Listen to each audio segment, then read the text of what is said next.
Good morning, students. Today, properties of the behavior of the conductor inside electric field ਆਪਾਂ ਗੱਲ ਕਰ ਰਹੇ ਸੀ ਕਿ ਉਹਨਾਂ ਵਿੱਚ ਇੱਕ ਪ੍ਰੋਪਰਟੀ ਸੀਗੀ E is equal to sigma by epsilon naught. So electric field at the surface ਵਿੱਚ ਚਾਰਜ ਕੰਡਕਟਰ ਜਿਹੜਾ ਹੁੰਦਾ ਉਹ E is equal to sigma by epsilon naught ਹੁੰਦਾ।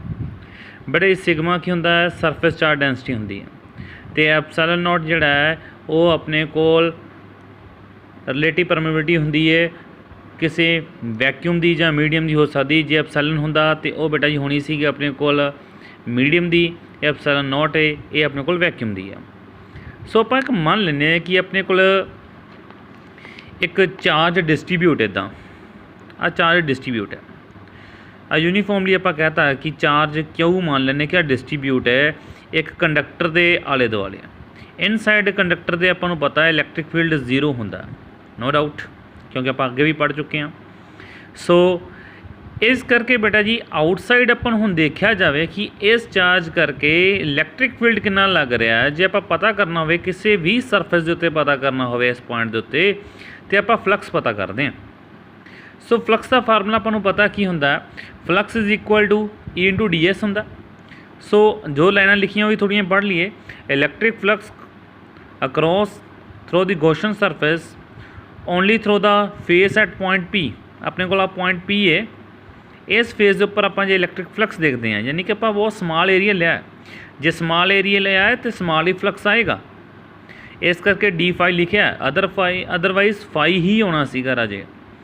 सो d phi is equal to E into D s आ गया। Flux का formula की सीगा, फ्लक्स याद हो आपको flux is equal to E into D S होंदा सीगा। सो वही फ्लक्स का फार्मूला लाया। हुण बेटे अगे उन्हें लिखता if sigma is a surface charge density, sigma की है सरफेस चार्ज डेंसिटी है, तो राजे सिग्मा सरफेस चार्ज डेंसिटी है तो गॉसियन सरफेस लगता पे अपने को गॉसियन सरफेस उपर चार्ज है वो आप पता करना हो। सो अपन पता है charge is equal to sigma into D s, या आप कहिए sigma is equal to surface charge density की होंगी सी बेटा जी that is a charge by surface. ठीक है, इतों d q is equal to क्या आ जाएगा sigma into D s. So sigma into D s आ गया। हुण अकॉर्डिंग टू गॉस थ्योरम अपन गॉस थ्योरम भी पढ़ी सी। गॉस थ्योरम की कहती सी flux is equal to charge upon epsilon naught, flux is equal to charge upon epsilon naught. हुण बेटा ये स्मॉल चार्ज है फ्लक्स भी क्या होएगा स्मॉल होएगा। सो आप इक्वेशन लिखती D phi is equal to D Q by epsilon naught. Charge की वैल्यू चक्की इतने सबस्टिट्यूट करती पता की बन गया D phi is equal to sigma D S by epsilon naught. अपने को दो इक्वेशनस आ गई, equation number 1 and equation number 2। जिन्होंने कंपेयर करिए तो अपने को दो इक्वेशन के देखो इस लैफ्ट साइड डी फाई है, इतने भी लैफ्ट साइड डी फाई है, इनका मतलब E d s is equal to कहते होएगा sigma D S by epsilon naught. So आप उदा ही लिखता पुत्र E d s is equal to sigma D S by epsilon naught, d s ना d s cancel, so E is equal to sigma by epsilon naught. आही relation आप पता करना सीगा, यही रिलेशन आप प्रॉपर्टी दे विच लिखिया सीगा कि E is equal to sigma by epsilon naught आउंदा है। बहुत इंपॉर्टेंट रिलेशन है, बहुत बारी फिर आप यूज़ करांगे अगले आर्टिकल दे विच, बहुत ही लिखा जाएगा E is equal to sigma by epsilon naught. दोबारा आप नहीं दसना भाई हुण इत्थों पढ़ लिया जे। Thank you. नाल ही दूजा टॉपिक कर लीए, सॉरी। अगला हैगा सी polar and non polar dielectrics. अगे भी पढ़े आ पोलर तो नॉन पोलर के डिफरेंस दसिया सीगा बई कि जिहड़े तां पोलर होंदे आ वो बेटा जी पोल्स उत्ते जिहड़े पॉजिटिव ते नैगेटिव दे विच पोल्स बन जांदा है, ते जिहड़े नॉन पोलर होंदे आ उन्हां दा नैगेटिव ते पॉजिटिव जिहड़ा सेंटर है कोइनसाइड करदा आपस च। थोड़ी अंग्रेजी पढ़ लैंदे आ। A dielectrics in the atom or molecule of which the centre of gravity of a positive and negative charge coincide is called non polars. हुणे नॉन पोलर्स दे विच होएगा कि राजे आ एक डायग्राम बनाइए नॉन पोलर की, पॉजिटिव ते नैगेटिव कोइनसाइड करते हैं। जो पॉजिटिव तो नैगेटिव कोइनसाइड करनगे राजे इन्हां विच कोई डिफरेंस आया नहीं, बिकॉज ये सेम पोजीशन के उत्ते पए आ। इन्हां दे विच डिस्टेंस की है वो डिस्टेंस हैगा 0।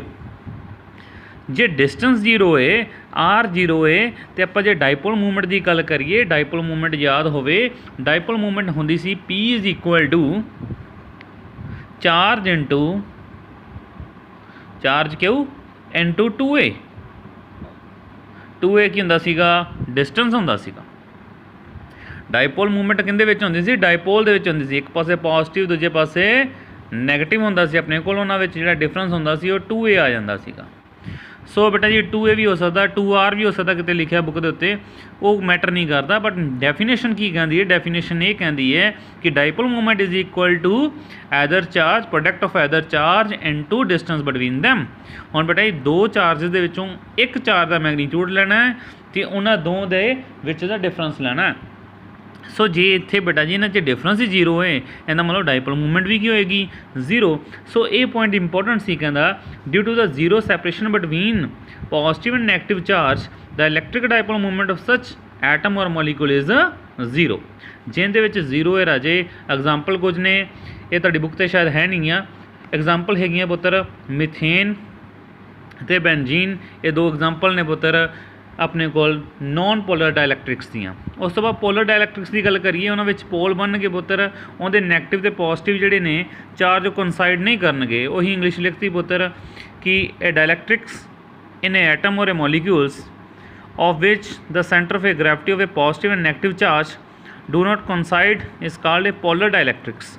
हुण बेटा इन्हां विच डिफरेंस भी होएगा, यानी कि डिस्टेंस होएगा प्लस चार्जिस होणगे, इस करके इन्हां कोल की होएगी परमानेंट डायपोल मूवमेंट होएगी। इन्हां दी एग्जाम्पल तुहाडी बुक्स ते गिवन भी है। सो आ सारियां एग्जाम्पल्स ने पुत्तर, water, carbon dioxide, HCl, HN3, ये सारियां एग्जाम्पल ने। उस तो बाद अगला टॉपिक एक नाल होर है पुत्तर, छोटा जिहा टॉपिक है, खिच लेने नाल ही।